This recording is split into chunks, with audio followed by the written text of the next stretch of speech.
Buying tickets to sports and concerts can be way too complicated, but there is a better, simpler way to buy. SeatGeek is the smartest, easiest way to get tickets to live events. And right now, get a $20 rebate on your first purchase. Just download the SeatGeek app and enter promo code Bomani today. Welcome to the Right Time Podcast. The Right Time with Bomani Jones. I'm not sure if the Giants played this weekend, but I'm sure someone will let me know what happened with the Giants this weekend. Shannon, did the Giants play this weekend? I have to check. I didn't see the game, so I have to check the internet, see if they played. Oh, but there was a game. Yeah, there was a game. Oh, okay. I mean, it's funny. You said you didn't know they played a game. You said you didn't watch the game, even though. There was a game. I didn't know if there was a Giants game. Oh, that's what it was. Mm-hmm. That's all this came down to. Oh, okay. But in the meantime, Shannon, why worry about that? The Cowboys lost. There we go. Does that make you happy, doesn't it? Doesn't that make you feel better? Doesn't that make you feel better the Cowboys lost? Cowboys lost to the Rams. Score was 35-30. Did we have a Rich Carlos situation where my man hit 7 field goals?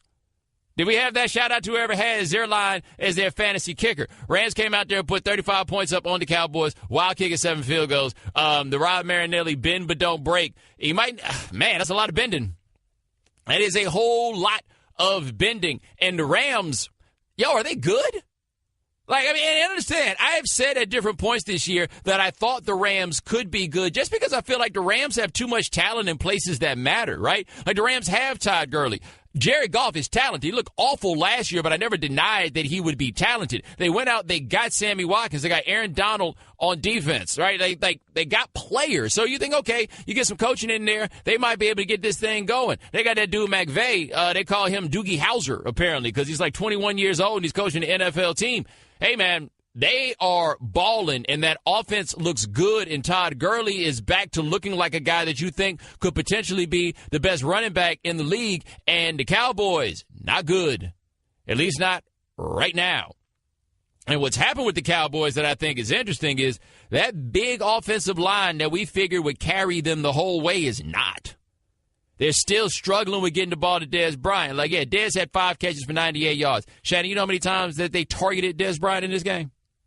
What's up? 13. They only got it to him 5 times. Dak Prescott threw 16 incomplete passes in this game. 8 of them registered as targets to Dez Bryant. 8 of them as targets to Dez Bryant. So that line is not creating holes like we thought. Your man Zeke hadn't really been running like you would have expected. Albert Morris had that big old run, almost gave it up at the end. It's good to see him jump in the time machine right fast, even though he is only in year 6, but that's how the NFL works. Year 6 is old for a guy like that. And now the Cowboys, who I think a lot of us thought were a legitimate Super Bowl contender in the NFC, the Cowboys are 2-2, and they are looking similarly mediocre to much of their division. I mean, they look better than than the Giants, but other than these other cats, not nearly as much. Everything we thought about that division is sitting upside down. We got a game tonight where Washington might turn out and go 3-1. And did you expect that, Shannon, that we would have a situation where it would be perhaps Washington and Philadelphia carrying the flag for this little division? I remember when we joked early this season when Washington and Philly played, and we said it was the battle to see who wasn't going to finish in last place. Yes. Washington looked all offseason like it was set to come apart. And to be honest, we've watched them play. The thing about Washington, at least for me, that has been interesting, is that their defense has been much better than I expected, right? Even giving up the 30 in the first game, I felt like their defense was better than I expected it to be. That being said, after seeing the Raiders this weekend, I don't know what to make of Washington holding the Raiders to 10 points because the Raiders were looking rather boo-booey out there against the Broncos this weekend. So what do we have here?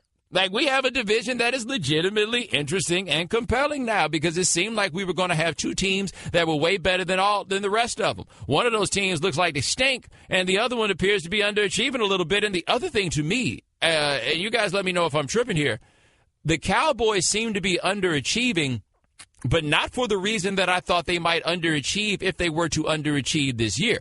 I thought that if the Cowboys were to underachieve this year, it would be a byproduct of Dak Prescott suffering a perfectly reasonable level of regression from last season, right? I thought that it would be that now they're putting more on the plate for Dak, and as they put more on the plate for him, then it gets to be a little difficult. We see this with quarterbacks all the time in year 2, right? And sometimes he pushes himself off for one more year, but we see these things happen very often. I've thought that Dak has been really good this year. I have felt that he has been better than he was last year, no matter what the Cowboys numbers are, no matter what the stats say. Like, just from looking at him, I thought that he has been better this year than he has been last year, like in a very obvious sort of way. Yet the rest of the team is out here kind of, stanking up the joint. Defense has had, like, good game, bad game, good game, bad game. Although, Shannon, you tell me if I'm tripping here. Can we count the first good game that the Cowboys defense had? Remind me, who they played the first week? They only gave up 3 points, but I can't remember who they played. Yeah, they won at home against the Giants. Oh, yeah, I mean, we got to throw that out. We don't even know what to do with that. Damn Cardinals. Cardinals just went to overtime with the 49ers over the weekend. So are the Cowboys now like an example of a team that plays well against bad teams? Is that what they are? Because, I mean, as of now, I feel fairly confident saying that the Cardinals will qualify as a bad team. And the Giants. Woo! What'd you think about that, Shannon?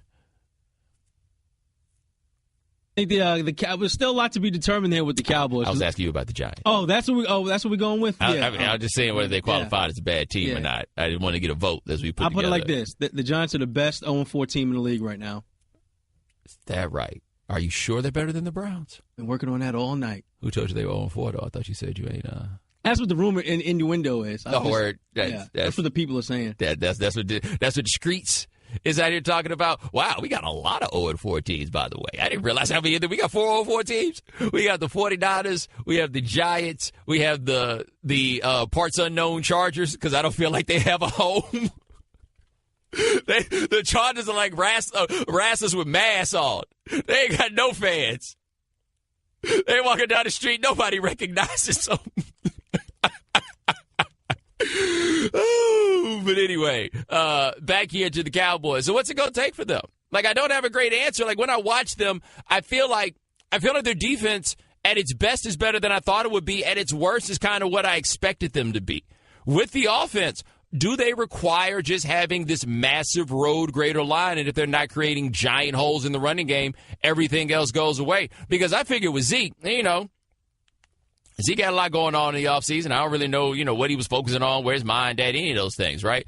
But I did not think that Zeke was a running back that was dependent on huge holes, right? That level of talent, I thought that if you had a pretty good offensive line, then he could make some things happen. Subsequent to that, it's hard for me to say that this Cowboys line is not a decent line at this point, even if they are not the incredible one that they were last year. Like, the changes they made. So what, Doug Free is no longer playing right tackle, and now Lyle Collins is. Well, Lyle Collins is a guy that people thought potentially could be like a starting left tackle in the NFL. So one would think that he would be okay at right tackle. I guess Ron Leary left the team. They put somebody else over there. I don't know why I'm acting like I know this much about offensive lines when I obviously do not. But I thought that this team certainly would be better. And you hope they're going to be better because they put the Cowboys on TV all the time, bro. Cowboys-Packers next week, by the way. Game of the week. Like, bad Cowboys. Bad for the larger football fandom as a whole. Wow, Shannon, I was going to talk about the Rams, and then all I've been sitting there doing is talking about the Cowboys. Cowboys kind of have that effect, don't they? Should we listen to Sean McVay talk about Jared Goff? Because Jared Goff threw for 300 yards on the Cowboys. Here's Sean McVay talk about Jared Goff.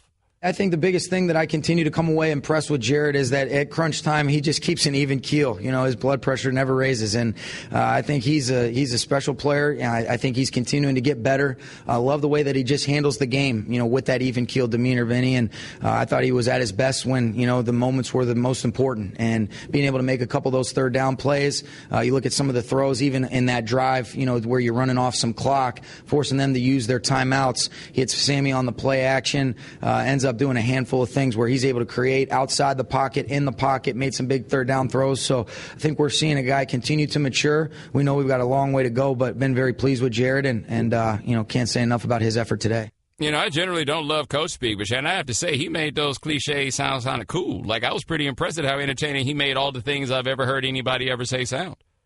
You know what that's telling me, Bo?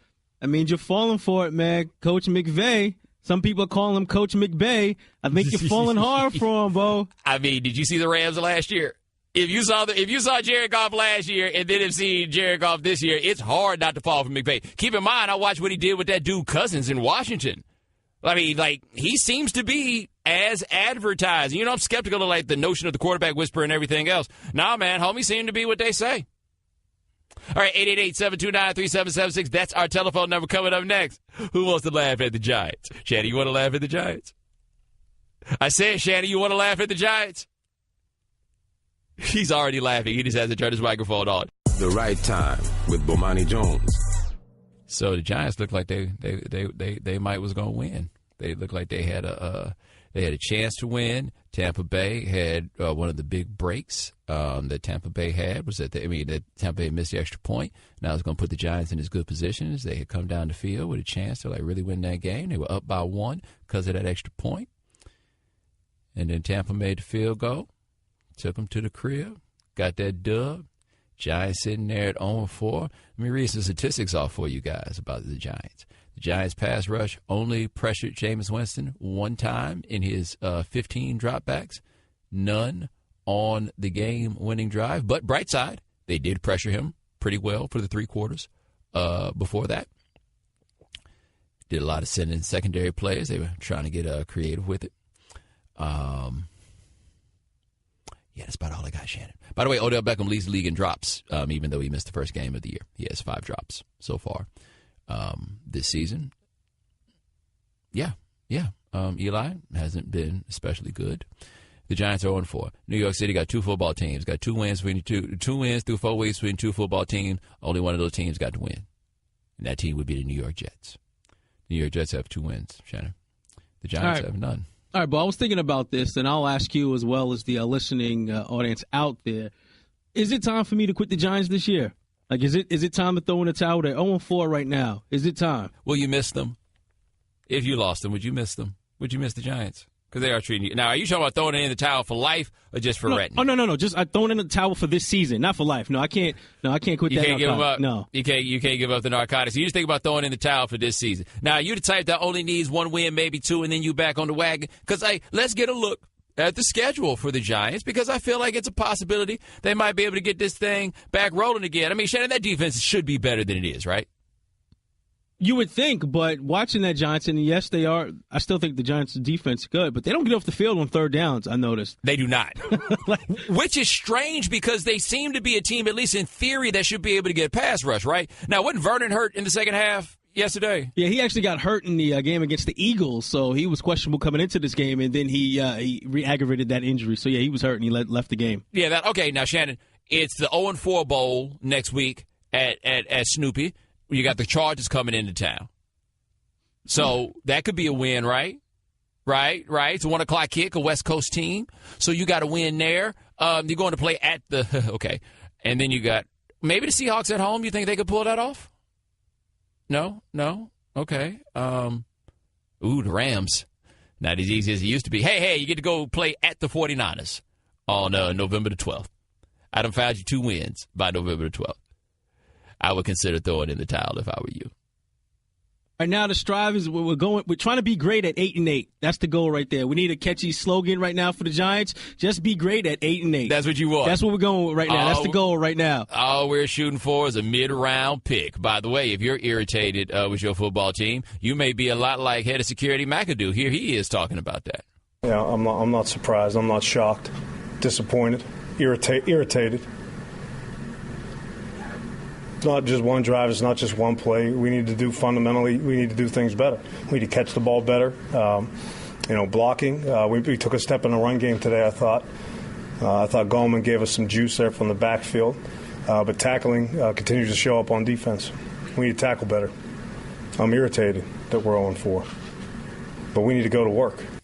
Frustrated. Irritated.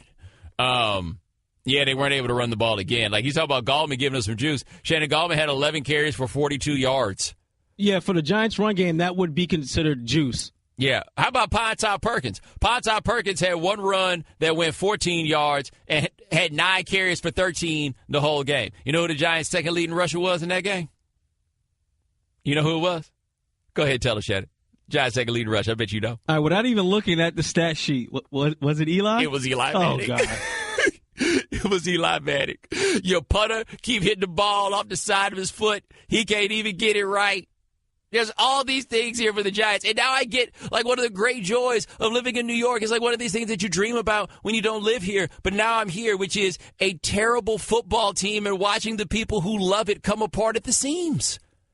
Like, I've only imagined what this is like from the outside. Now I feel like I'm full on in the New York experience, and I will experience all you guys' misery without having to experience any of it myself because I don't care. All I have to do is antagonize you guys. Also, Shannon, Eli, 30 for 49 for 288 yards. That's 5.9 yards per attempt. That's the Giants' running game.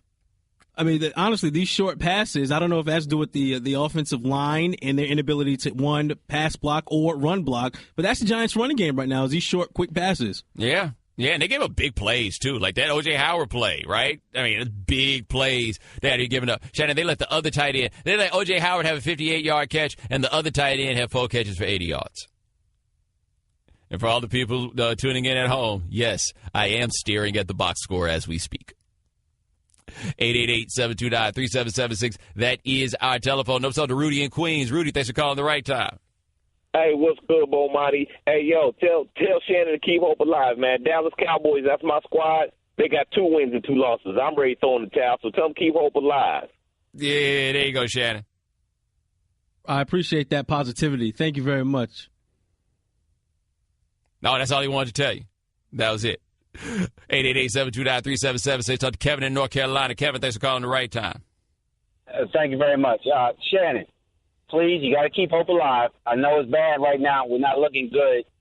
But we're going to finish the year 10-6 in first place, win the division, and we're going to keep it moving. We're going to keep it moving. That's what we're doing right now. 10-6? Yeah, 10-6. Ooh, that's lofty goals right there. Did you not hear the slogan? We're going to be great at 8-8. The Giants will be great at 8-8. That's what we're going with right now. 10 wins. Ooh, that's less lofty. Let's stick with 8 for right now.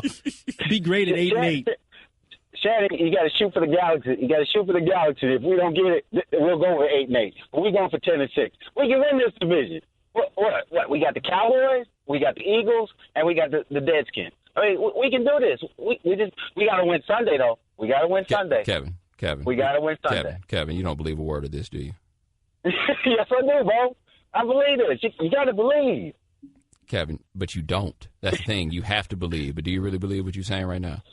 Yes, I do. I do believe. Bless your heart. As a lifelong Giants fan, I believe. Well, look, call us up next week, win or lose, all right? Oh. I will do that. I will definitely do that, Bo. Appreciate your call, man. You know what that was there in Kevin's call right there? What's that? That was a lot of maybes, ifs, or probablys. Yep. The Right Time with Bomani Jones. All guests join us on the Shell Pennzoil Performance Line, just like our next guest. Check him out on 98.7 ESPN Radio in New York. His name is Dave Rothenberg. Dave, there are 2 football teams in New York. They have 2 wins between them. The Jets have them all. What happened to the Giants? I don't know. This is a conversation, Bomani, that you would have asked me to have before the season, and I would have laughed at you. I would have laughed at you. If you said the Jets are 2-2 and the Giants are 0-4, I would have called up the guys with like the white jackets to come to your studio and wrap you up and take you away. I'm as shocked as anybody, and it's not because I'm a Giants fan. Like, I thought the Jets were laughing stock lack of talent, and I thought the Giants had a real chance to make some serious noise for the Lombardi Trophy. All right, now what is most surprising to you? The offense, which we knew struggled but didn't think would be this bad necessarily, or the defense we thought was good and hasn't really been the last couple of weeks? Both. No, really, both. I mean, the first 2 weeks of the season, the offense was comically bad. But let's be honest, Bomani. Last week, the offense gave this team a 21-14 lead. They gave them a chance to win, and the Giants let it get away because the defense gave up 10 points in the final 3 minutes. And yesterday, they did the same thing. The offense put up 23 points, and the defense was bad. And let's be honest, the Buccaneers left a lot of points on the table. They missed a couple of field goals. They missed an extra point. So, you say, well, maybe the Giants got worn down the week before in Philadelphia. All right, that's fine. Well, yesterday they dominated time of possession. They missed a ton of tackles. So, I think what's maybe happened here is we all grossly miscalculated how good of a football team this was. And that happens sometimes. I think maybe there's a chance the Giants are a bad football team. Not only are they coached poorly, what it seems like, not only are they bad offensively, they're not great defensively, and they're dumb. They make a ton of dumb mistakes, and you couple that all in, and that's why they're sitting here at 0-4. We're talking to Dave Rothenberg, ESPN Radio in New York. You left out the punter with the Shanks. Oh, you forgot 2 weeks in a row. Last week you have like 16 seconds. All you have to do is get off a decent punt. He gets off a 28-yarder, and the Eagles kick a 61-yarder at the buzzer. And yesterday, Giants have a 2nd and 3 with 3 minutes to go. They throw it to Brandon Marshall. It hits him in the hands. He drops it. Next play, incomplete again. They punt it away. Punted away for 15 yards. So it is a cavalcade of errors and mistakes right now for this club. You good? You straight? You all right? No. Okay, I just want to make sure I knew what place you were in. You are there. I mean, imagine it does have to be frustrating. But let me ask you this: where are you on Odell? You Giants fans seem to be a bit polarized about the young man. Yeah, I think he's a petulant child, is what I think he is. I think here's the thing: I think that he is probably, outside of a quarterback, the most dynamic, brilliant player in the NFL right now, and that includes Antonio Brown and Le'Veon Bell and Julio Jones. Because I don't think there's any one player that's more important to their offense, non-quarterback, than Odell. I know he's great. You know he's great. He knows he's great. McAdoo knows it. Everybody knows it. But the fact that he's got to act like such a buffoon for half the time and needs the owner to come down on him and say, you know what, I don't like the way you're acting, and have a meeting with him, I don't need him to urinate like a dog on the field. He's already got all the attention. He's had it for years. He's a sensational player. But you know what? That act is wearing very thin right now. See, I don't understand Dave Rothenberg of ESPN Radio in New York. See, I don't understand why you guys just don't live with this, because the guys on the team seem not to have a problem with it because he works so hard. I get it, and I hear he's a good teammate, because, Bomani, why should you cost your team 15 yards? Why should I live with the fact? Now, it didn't cost you against Philadelphia, but a couple of years ago when he acted out against Josh Norman, he was suspended for a game. I mean, you just, and I hear all the time, well, he's young. Well, you know what? He's 24 years old. He's not that young. And if you're going to cost your team 15 yards in big spots, and it's going to cost you games at some point, I can't live with that. Now, I do agree on that one. The Josh Norman thing was absolutely ridiculous. Like, that level was indefensible. I find him to be silly, but it's like, hey, man, I kind of feel like you're that good. If I were you guys, I'd be making silly T-shirts. Like, maybe everybody else needs to be silly, too. Yeah, but it's just, you know what? It's not a team leader kind of way to go about you. It's not. Oh, he's not that. And it's frustrating, and it's immature, and it's a look at me. And, you know, if you – I don't like it at all, period. Maybe I'm old school, whatever. That's fine. I don't like it at all. When you're doing it, when you're down 14-7 and your team can't score, how about this now, okay? And you think the guys don't take a leadership role from him? Evan Ingram scores a touchdown. The first touchdown they score is in Game 2. And he grabs his crotch and gets a 15-yard unsportsmanlike conduct. The second touchdown they score in Week 3, the guy pretends he's a dog on all fours and tries to urinate on the field. So there was a time where this club had scored 2 touchdowns in, 11 quarters, and both of them they had received 15-yard penalties for unsportsmanlike conduct. We're talking to Dave Rothenberg, ESPN Radio in New York. Head of security McAdoo. I used to call him Principal McAdoo, but now he got the new haircut and he's head of security McAdoo. How much do you think this is on him? I think some is on him. I think, he kind of doesn't get it. I feel like, are you going for it on 4th downs? Are you not? Are you aggressive? Are you going for field goals? I feel like it all played out perfectly for the Giants last year. It all did. I mean, the schedule, they turned teams over, they made the big play at the big moment, and he was scot-free because, it all worked out. Schedule's a lot harder this year, and every time there's been that fork in the road, they've gone the wrong way. Now, there's been discussion, are you going to move on from him? The guy was 11-5 last year, and they went to the playoffs. They're 0-4 this year. No, I don't care if they go 1-15. You can't move on from this guy. But am I thrilled with what he's done so far this season? No, and it feels like everything is disconnected. Everything feels like it's on a different page right now for the Giants. You going to be okay, Dave? No. I feel like you should be okay, though. Well, here's what you don't understand. I discussed this team ad nauseum. I discussed this team for hours and hours, all spring, all summer. What do you think? They didn't even give me till November. They couldn't even make it to Thanksgiving to keep themselves relevant. We are 4 weeks into the season, and they are done. And now I got to sit here and watch the Cowboys, who I hate, the Redskins, who I can't stand, and the Eagles, who are brutal for me. One of those teams is winning this division, and that is just awful, Bomani. And the Jets are 2-2. That is Dave Rothenberg. Check him out, ESPN Radio, 98.7 FM here in New York City. My man, thanks so much. I appreciate it. Anytime, Bomani. Thanks, bud. Daddy, where do babies come from? Honey? Mommy went to the store. Oh, well, you see, there's a mommy and a daddy, right? Right. And see, when they call Geico, they could save a bunch of money on car insurance. Oh, really? And that makes them happy? Yes, that makes them very happy. That's good. Yeah. Well, I'm glad we could have this talk, Sunshine. Geico, because saving 15% or more on car insurance is always a great answer. The Right Time with Bomani Jones. Panthers came out on top of the Patriots this weekend. Patriots lost 2 games at home already. They do not lose a lot of games at home. They've lost 2 games at home already. Cam Newton had looked pretty lackluster through this season. You could attribute it to recovering from the injury or whatever else. He had not looked good. He threw an awful interception in the first half of this game, like a full arm punt status, though I have no reason to believe necessarily that was his plan. But he did not look good there. And then after that, it was pew, pew, pew, pew, pew. Dude, they were on it. Patriots defense, whack.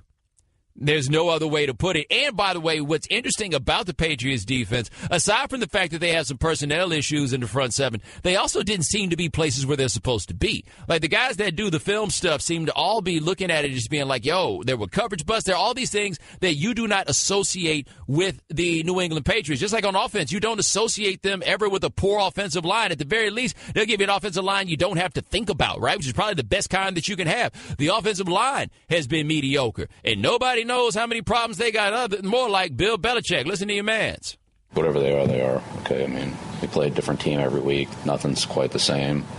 In the end, the team we play against, we've got to do a better job of defending. We've got to do a better job of attacking. Got to do a better job of, field position in the kicking game. I mean, we just need to do a better job in every area.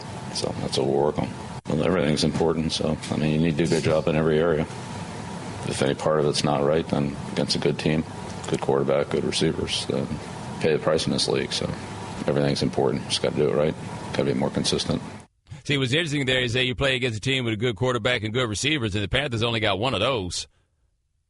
Like, I watched that game, and honestly, I never really understood what the complaints were that people had about Kelvin Benjamin. Shannon, Kelvin Benjamin has not found an out route yet that he could make sharply. Every route is round for Kelvin Benjamin. Kelvin Benjamin is basically saying, I'm going to go stand right there. Like, I'm going to get there. Don't worry about it. Yeah. Don't worry about it. I'm going to stand right there. And the Patriots just couldn't do anything with it. They absolutely could not do anything with it. And then we wind up with the Panthers. And that offense, again, I don't know how much of this is about the Patriots, because the Patriots are looking like the Saints looked last year, like layup lines. Like, everybody gets to make their dreams come true playing against the Patriots, apparently. Like, that's what we've got. When is the last time we had anything similar to that with the Patriots? Because, look, they have not had great defenses, I would say, for a while. Like, I think they had the defense, was it last year? They were first in points allowed. But if you watch that team, you realize that was not a great defense that they were trying out there. Now it's a matter of, hey, that offense needs to be able to put up points. Like, there's no assumption that they can make on this. The offense is going to need to put up points. But, Shannon, correct me if I'm wrong.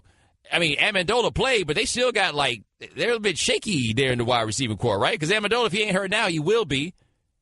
Edelman's not playing. They have Chris Hogan, the athletic wide receiver. Yes. Brandon Cooks is good, and he's played well for them, but he didn't do much in this game, only 3 receptions. He was targeted 6 times, but only came away with 3 receptions. I mean, Gronk's out there, but Gronk doesn't have the explosiveness that Gronk's had in the past. Like, where's the firepower? Like, when you look at this team, that becomes the question. Where is the firepower? Although, I tell you, know what the firepower might be? And I don't know how it's going to go this year. I mean, I'm telling you, I imagine this is going to be the change.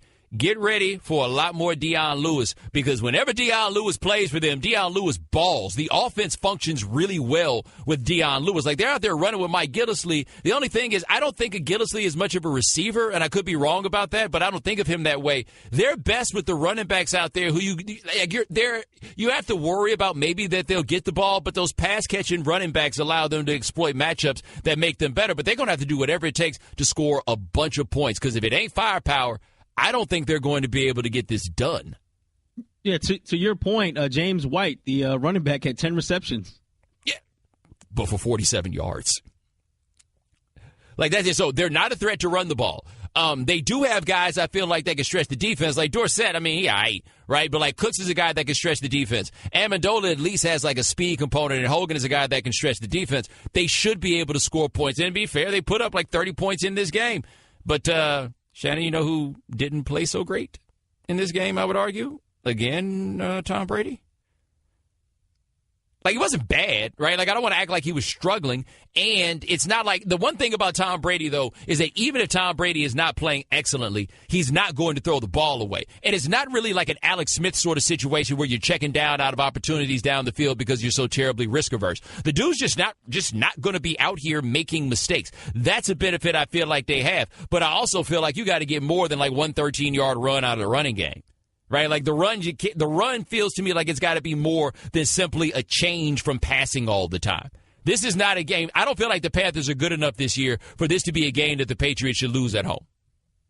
Like, I think that's ultimately what it comes down to. This isn't one. Now, is Cam Newton, quote-unquote, back, right? Because that's what we're going to wind up doing with him because he started off so slow. Is he, quote-unquote, back?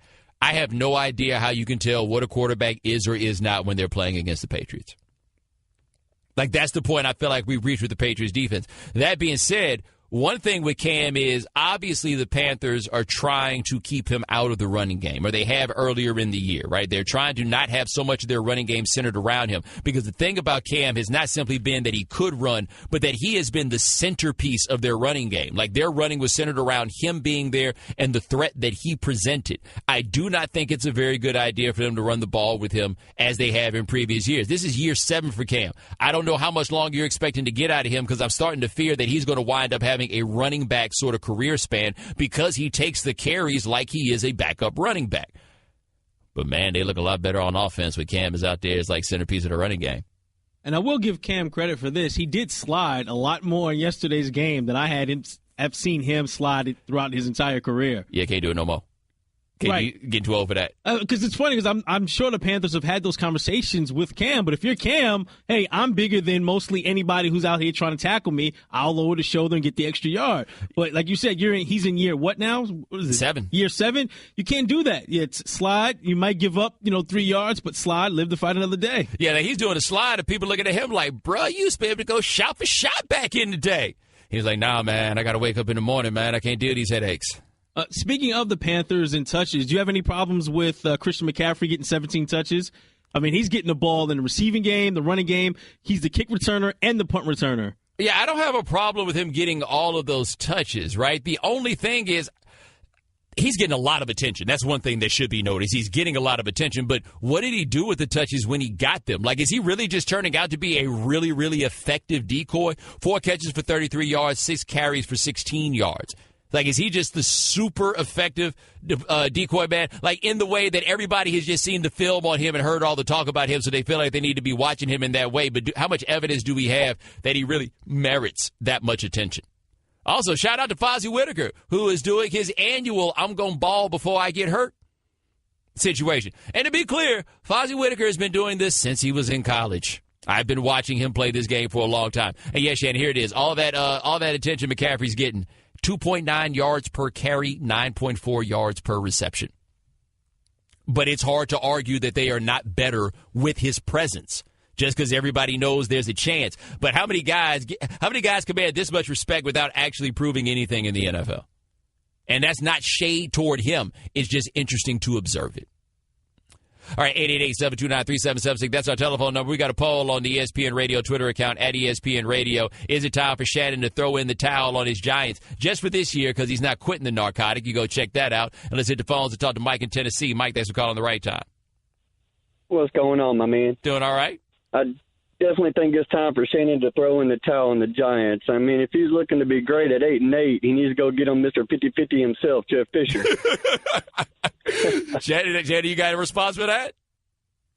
Look, 8-8 sometimes. In this NFC East, you look at these teams, no one's going to run away. So I figured at 8-8, you position yourself to be right there to win this division. I'm just throwing that out there. No one's going to run away in this division. 8-8 will put you right there. Mike, you don't believe that, do you? No, I don't believe it at all. Keep the hope alive, though. I mean, you talked about all this little episode you did about when football quit you. I think this needs to be the year that Shannon quits the Giants. Mike, man, I appreciate the call. The Right Time with Bomani Jones. All guests join us on the Shell Pennzoil Performance Line, just like our next guest covers the NFL for us here at ESPN, LSU alum and Super Bowl champion Ryan Clark. Ryan, Troy, huh?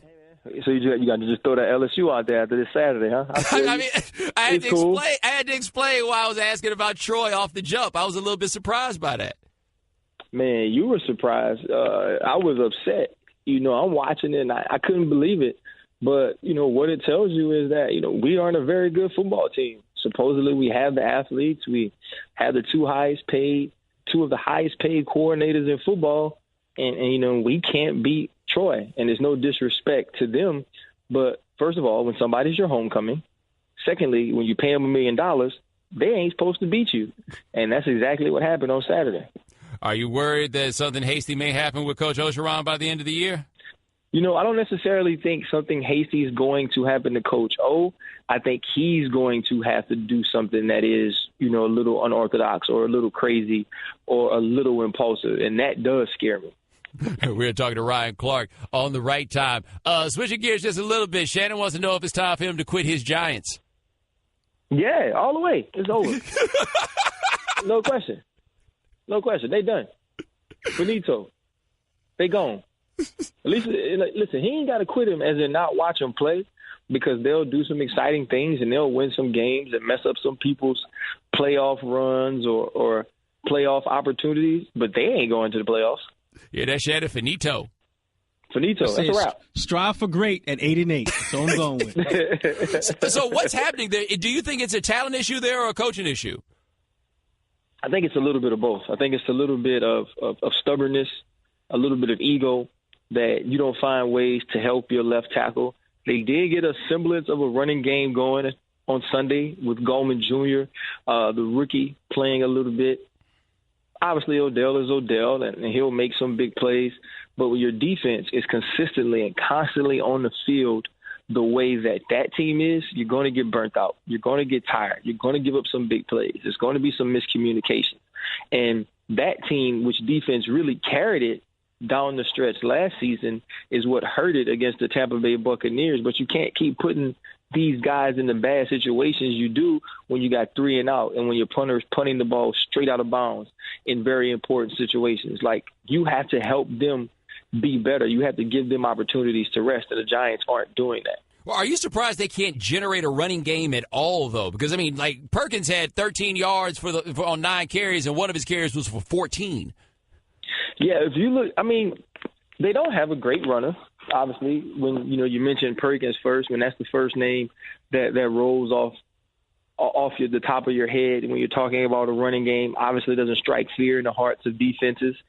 They don't necessarily stick to the running game a lot. They're a team that runs 11 personnel, which is 1 back, 1 tight end. So it's never like they're in 2 back sets very often where you can really get downhill and have a lead blocker. So with some of those deficiencies, it's just hard to get a running game going. You saw Goldman Jr. kind of get in there and have a little burst and a little speed, kind of a guy who doesn't need a huge hole, and I think that helps them.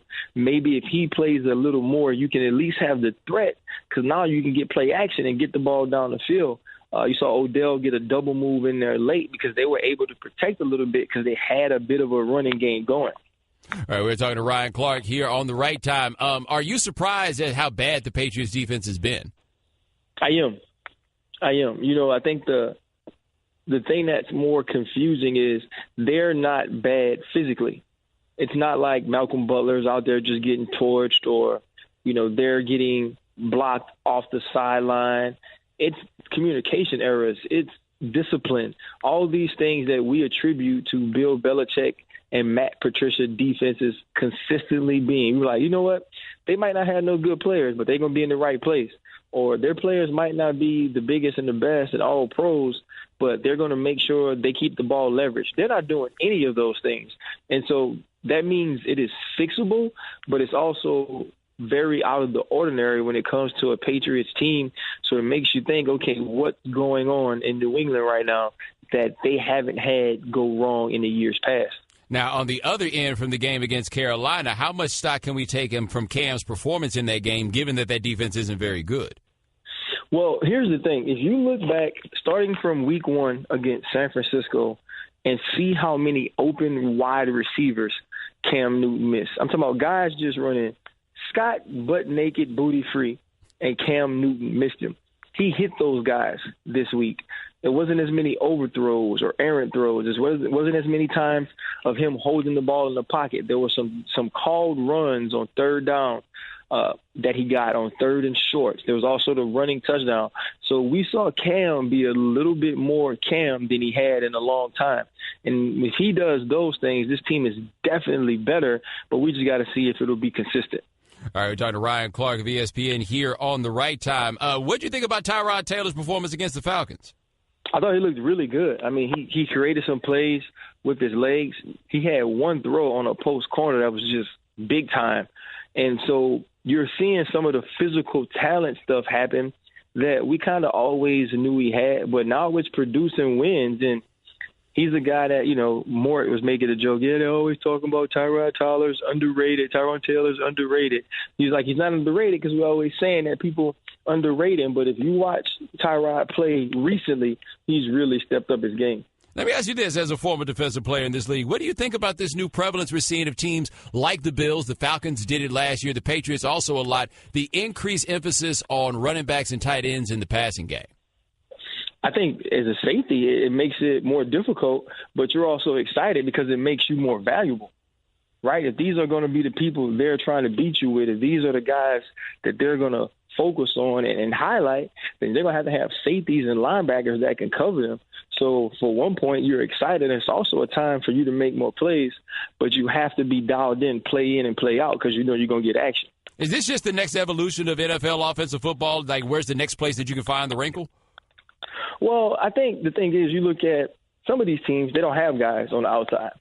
And then other teams have special guys at those positions. If you're the Atlanta Falcons and you have Devontae Freeman and Tevin Coleman, you're going to use them in the pass game because they're excellent pass catchers. They're excellent run after the catch guys.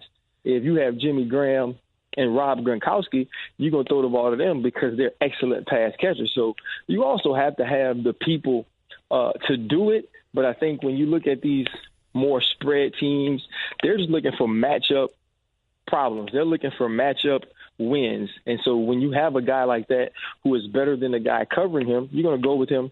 You're going to go with the ball to him. Now, with the Falcons, would you be worried? I mean, there's some regression we expected this year, but Matt Ryan's turned the ball over 6 times the last 2 weeks. Oh, he's being the Matt Ryan we knew before he won the MVP, right? The thing that separated the other Matt Ryan from Matt Ryan last year was not turning the ball over. And we've seen him turn the ball over in the recent weeks. Some of those balls have been tipped, not really attributed to bad throws or bad decisions, but they still go down on the stat sheet. And if he's going to continue to do those things, Atlanta won't excel in the way they did last year. All right, that is Ryan Clark. Check him out covering the NFL for us here at ESPN. Best of luck against South Carolina. That's the next one, right, South Carolina? Man, why are you acting like that? No, we got Florida, man. Oh, my bad. I was hoping to give you guys a team that wasn't in the top 25. Sorry about that. All right, brother. All right, I'll talk to you. I'm Jody Avirgan. Have you heard of Blue Apron? Well, now you have. Blue Apron's mission is to make incredible home cooking accessible to everyone. The country's #1 fresh ingredient and recipe service, fresh, high-quality ingredients make the difference, so it's important to know where your food comes from. Plus, it's affordable, easy, and full of surprises. Check out this week's menu and get your first 3 meals for free with free shipping. Go to blueapron.com/30 for 30. The Right Time with Bomani Jones. This, ladies and gentlemen, was the weekend that the NFL was hoping for. This was the weekend that they needed, and they needed it right when they got it. And what did they get?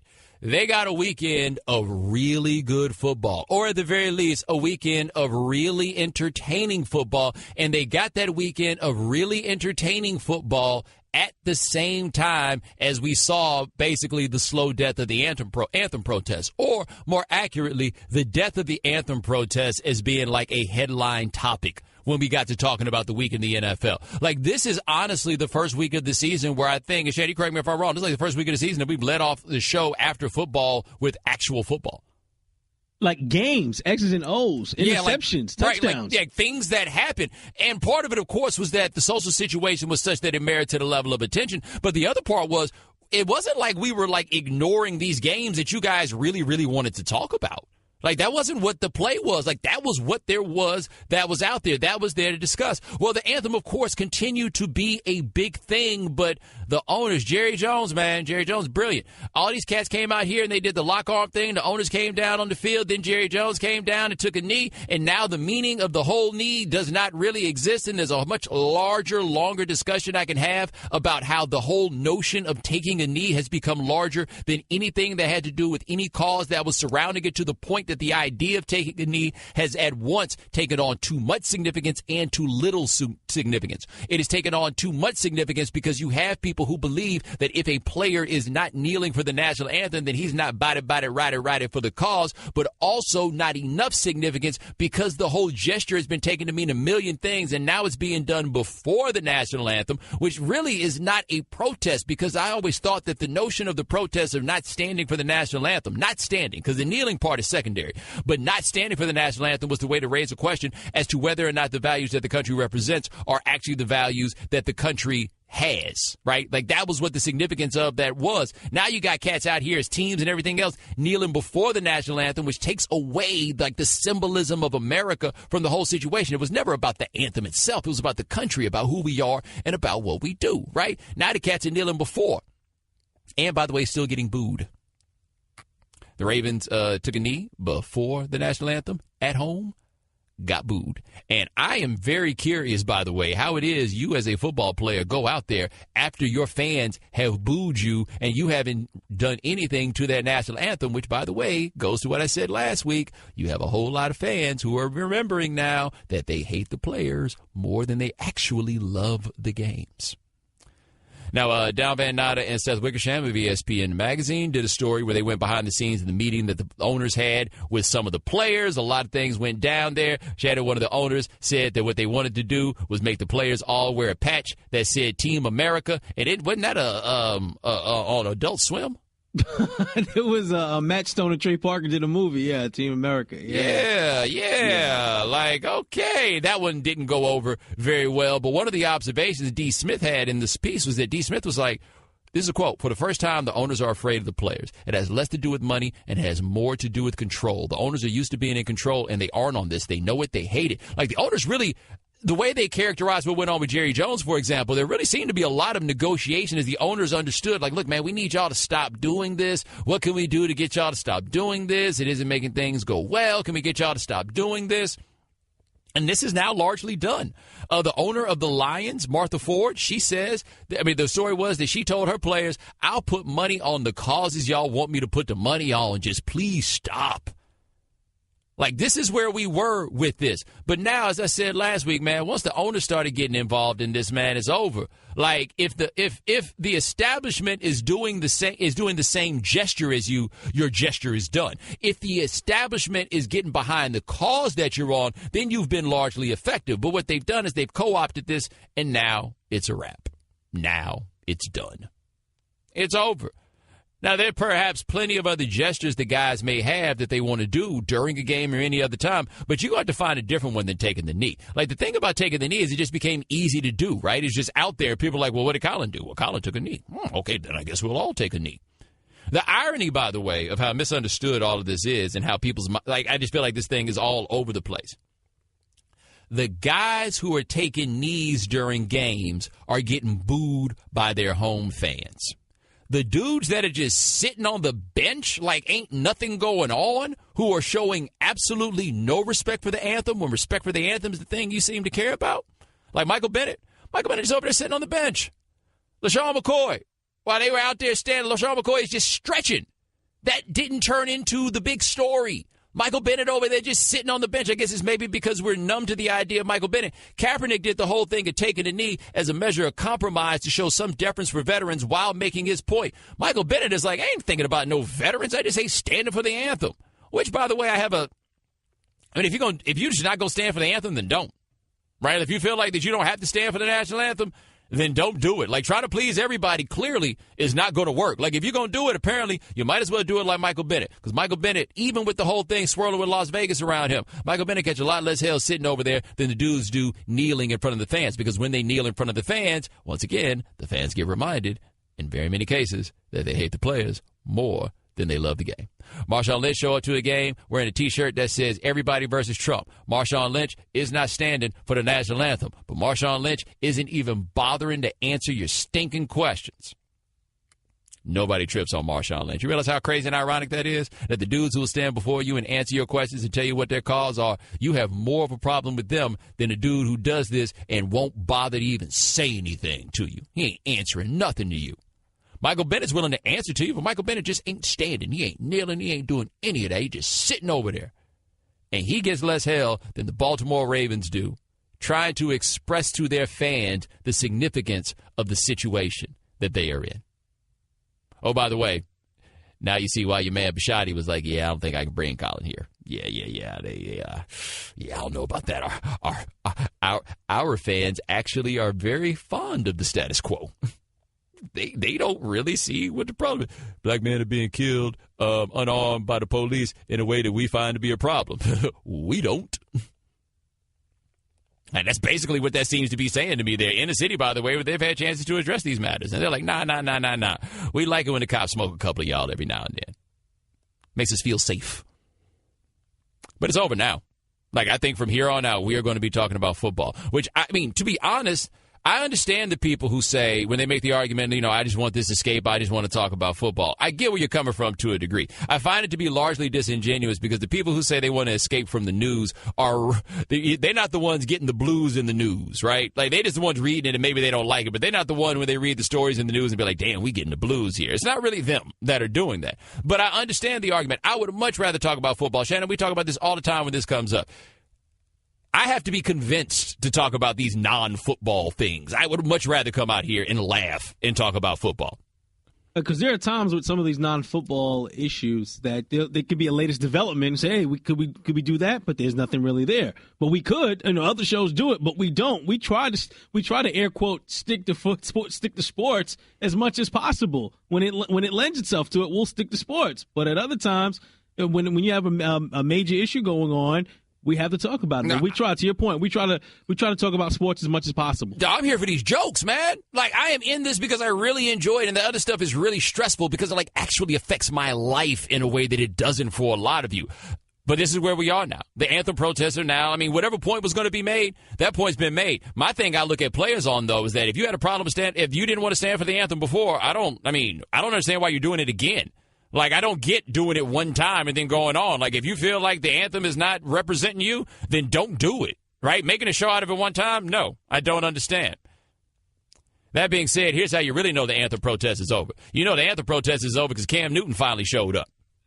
That dude scored a touchdown. He do it in the anthem, but Cam Newton showed up and balled his fist. Right. Scored a touchdown, put up a fist. And here's what he said he was doing when he put up a fist. It was to signify, Black power. But more importantly, I pray every night for God to give me a pinnacle to give people hope. I did it to show, Black pride because I am an African American. But more or less, I want all people to just see when I played, I wanted them to see the joy that I, go out there and play with. So played that so you guys could hear Cam's explanation of putting up the fist. That's. We played that because he did that pinnacle thing again. He did that Shannon, what does he think pinnacle means? Are you ready? Is it time to do it? Is it time to do it? Okay, now we can't do it now. I really wanted to. I really debated doing it, but we are discussing a serious topic now. So we're discussing a serious topic, and he's still play it one more time so the people can hear it. It was to signify, Black power. But more importantly, I pray every night for God to give me a pinnacle to give people hope. I did it to raise, Stop right there. All y'all talk about, I want Cam to talk about it. That's what happens when he talks about it. Shannon, what does he think pinnacle means? I pray every night for God to give me a pinnacle to give people hope.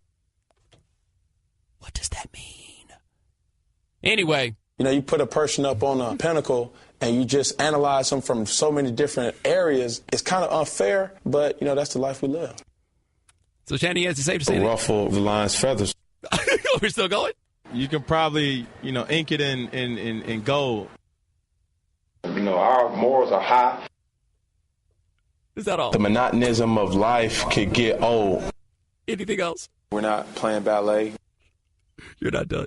This offense isn't cereal or quick grits or instant grits. This is a full-on entree. Anything else? It could have been contorted in a way. Oh, yeah. Hindsight 50-50. Word. You can probably, ink it in gold. Is that it? Unpositive. Oh, he didn't say I'm positive. He said unpositive. Oh, okay.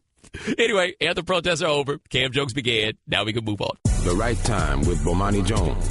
All guests join us on the Shell Pennzoil Performance Line, just like our next guest. He covers college football at SBNation.com, also EDSBS.com, the best college football writer in America. His name is Spencer Hall. Spencer, are you surprised that Butch Jones still has a job? Because I'm kind of surprised Butch Jones still has a job. I'm not surprised because I think firing at this point in the season would cash any potential sort of anything that this season might have left for Tennessee. Now, you might ask in theory, well, what can they do now? How could they possibly redeem their season? Reader, I don't know that. But if they haven't fired him yet, they think there's something left, right? Yep. Otherwise, they don't have anything in mind. That's the other thing. Remember, we always talk about firing coaches. It's always about who do you want? Who's on deck, right? Whose number do you have that you want to call? And I don't think Tennessee has that. I feel like they're at a place, though, who they need to call is a little somebody I like to call somebody else. Like, it almost doesn't matter who you hire. It becomes a case of who you fire, but then that's how you wind up with Ed Ogeron, I guess. I think that's how you wind up with an Ogeron situation, probably either way, right, for both Ogeron or for the school, because Ogeron's not good there. I think also they're hard for the memory of past impatiences and other bad hires, because Tennessee is probably so shell-shocked from bad hiring at this point that they're terrified they'll walk into another Derek Dooley. Because remember, this has happened before. Remember, Derek Dooley was not choice number one. They went down that list before they settled into Derek Dooley. And that's how you get like an entire year without an offensive line recruit.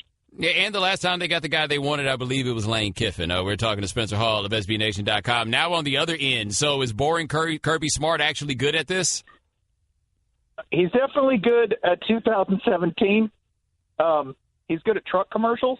He does a lot of those here. And let me tell you, that man can sell a truck commercial. If Mark Richt, it never really felt right. Kirby Smart, he's got enough good old boy to where it like completely feels normal and right for him to shill for a quality pickup truck. He's real good at this year, and he's real good at building the defense. If you ever watch that defense, man, Roquan Smith is playing out of his mind right now. Absolutely out of his mind. I'm not even really sure how good Georgia's offense really is, but I'm also pretty sure that they don't have to be that good with the way that defense is playing. So for the moment, he's really good. However, I would also put the SEC East sticker and remind you that in this grocery store, the best cut of meat you'll find, it still might be expired. This still might be bad, and it might not be fit for human consumption. Also, how did Georgia wind up with a quarterback controversy? We thought they had their quarterback situation locked up for 3 years last year. Pick the guy named Jacob. That's really all they need to do. I don't know, man. Like that's a pleasant thing to have is when you go, I don't know, which guy playing well do we take? They're making the right call, though, right? Like this is something that I think Texas A&M fans are pretty familiar with, which is, oh, man, we have great options here, right? I'm not going to feel much sympathy for you. Remember, I'm a Florida fan. You're like, oh, wow, you have 2 choices at quarterback. That's amazing. I wonder what that's like. Yeah, I was about to say, as the Texas fan, I know what it's like to have 2 good options at quarterback. It can tear your whole program apart. Yeah, football's not the brightest game. Let's just keep it simple. You really just want one option, right? They really should just go with one. That's also how you end up with the transfer, and that's another thing A&M and Florida fans know a lot about. We are talking to Spencer Hall of EDSBS.com here on The Right Time. Now, we briefly mentioned LSU earlier. Ooh, boy, I feel like they thought Orgeron was their Dabo, and they've got the super high-priced coordinators, and you just wanted the front man for the program, but it ain't going so well for them. No, and today I think Ed Orgeron in a press conference said that that Matt Canada, their offensive coordinator, was free to do whatever he wanted with the offense, except for all of the things that he told Matt Canada he wanted done with the offense. So it was we will not mess with the offense from the head coaching position. And I just messed with the offense from the head coaching position. So, no, right now it's not good. Now, mind you, week to week, this could change. It really could. It did feel like LSU players, I don't want to say they quit. I feel like some of them were making a decision to conserve energy for future efforts to be decided against Troy. We're talking to Spencer Hall of SBNation.com here on The Right Time. Now, switching gears, Deshaun Watson, great college quarterback, right? Perhaps not as good as we remember in some ways, but great college quarterback. He's gone. Kelly Bryant is in. Nothing seems to have changed. Do I have this right? That's correct. I keep waiting for Kelly Bryant to have, that first-year starter game, that bad game, and that keeps not happening, right? I think the most glaring thing that you could see from the Clemson-Virginia Tech game is the talent differential between Clemson and Virginia Tech right now. It's more dramatic than I thought.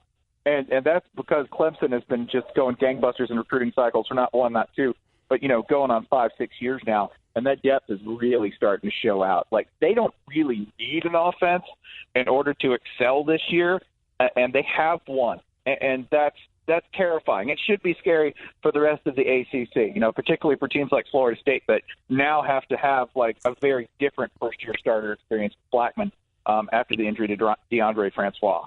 Well, have we reached the point where people have forgotten how hard it is to build a juggernaut at a school in the state of South Carolina which doesn't produce that many football players? We don't really talk enough about that and the job Dabo Swinney's done recruiting there because we sort of say, oh, well, Clemson and Alabama, they're both good. Those are both really good programs. No, back it up. Historically, Clemson is an okay to good program, right, with a couple of real big spikes in there. They're not Alabama, right? They're isolated. They're even more isolated and farther away from, like, certain, like, population centers than Columbia is, right? Which means that in the middle of Nowheresville, South Carolina, Dabo Swinney is building a monster. The degree of difficulty on that is way over than what you would have at Alabama. I will say this, though. If you are in South Carolina and you're trying to build a football program, I would argue it's better to be at the program off of Interstate 85 than the one off 95 because the one off 85 is 2 hours from Atlanta. That is correct, and that's something that Dabo's wielded like a club in recruiting, right? Do you want to come up? Hey, listen, just go across the lake. It's right there, y'all. Ample parking.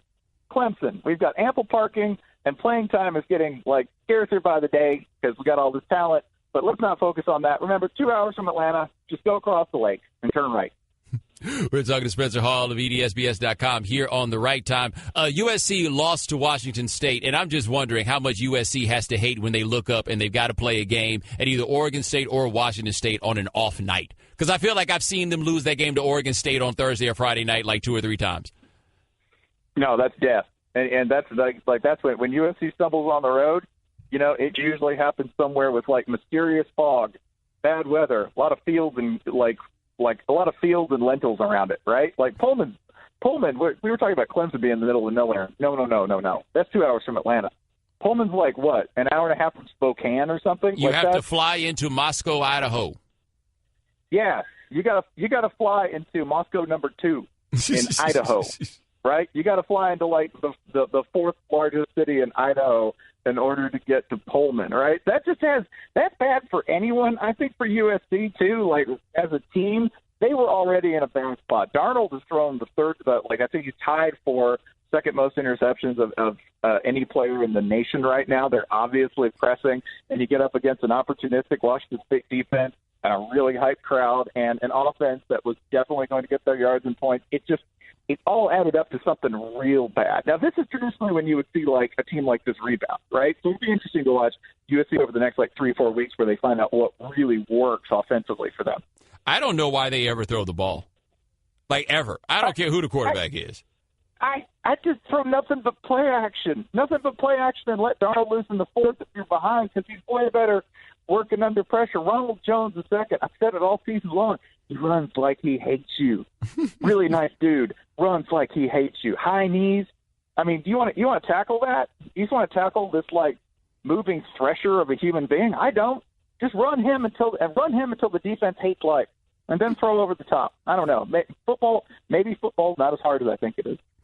That is Spencer Hall. Check him out, SBNation.com, also EDSBS.com, and every Monday here on The Right Time. Thanks so much, my man. I appreciate it. All right, thank you. Thanks for listening to The Right Time Podcast.